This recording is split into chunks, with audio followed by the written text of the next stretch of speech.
రాజధాని నగర ప్రాంతాన్ని రవాణా పరంగా రాష్ట్రంలోని మిగతా ప్రాంతాలకు అనుసంధానం చేసేటువంటి అంశంలో ఎంతో కీలకమైనటువంటి ప్రాజెక్టుగా భావిస్తున్నటువంటి అమరావతి ఔటర్ రింగ్ రోడ్డు నిర్మాణంలో ఇది ఒక కీలకమైన పరిమాణం అని చెప్పుకోవాలి.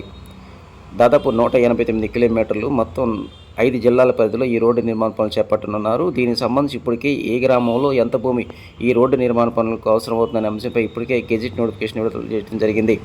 అయితే అమరావతి ఔటర్ రింగ్ రోడ్డు నిర్మాణంలో మొత్తం 2 చోట్ల 4 వరుసల లింక్ రోడ్ నిర్మాణ పనులు చేపట్టాలని గతంలోనే నిర్ణయించారు. వాటిల్లో ఒకటి నందివెలుగు దగ్గర నుంచి మంగళగిరి మండలం చిన్నకాకాని వరకు 17.5 కిలోమీటర్లు, అదేవిధంగా గుంటూరు నగర శివారులో నుంచి అంటే బుడంపాడు దగ్గర నుంచి నాడాకోడూరు వరకు 5.2 కిలోమీటర్ల మేర 4 వరుసల రోడ్డు నిర్మాణ పనులు చేపట్టాలని గతంలో నిర్ణయించారు. దానిలో భాగంగానే గుంటూరు నగర శివారులోని బుడంపాడు దగ్గర నుంచి నాడాకోడూరు మధ్య రోడ్డు ప్రక్కనే అలైన్మెంట్ మార్కింగ్ అనే దర్శనమిస్తూ ఉంది.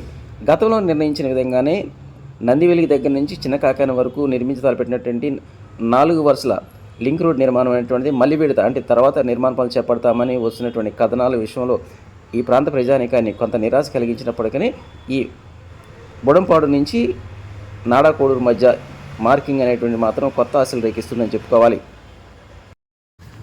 కేంద్ర ప్రభుత్వం ఆధ్వర్యంలో ఎంతో ప్రతిష్టాత్మకంగా నిర్మిస్తున్నటువంటి ఈ అమరావతి ఔటర్ రింగ్ రోడ్ నిర్మాణ పనులు ఎప్పుడు ప్రారంభిస్తారనే అంశంపై ఈ ప్రాంతంలో ఉన్నటువంటి రైతులు, ఉద్యోగస్తులు, రియల్ ఎస్టేట్ వ్యాపారస్తులు అందరూ సర్వత్రా ఎదురు చూస్తూ ఉన్నారు.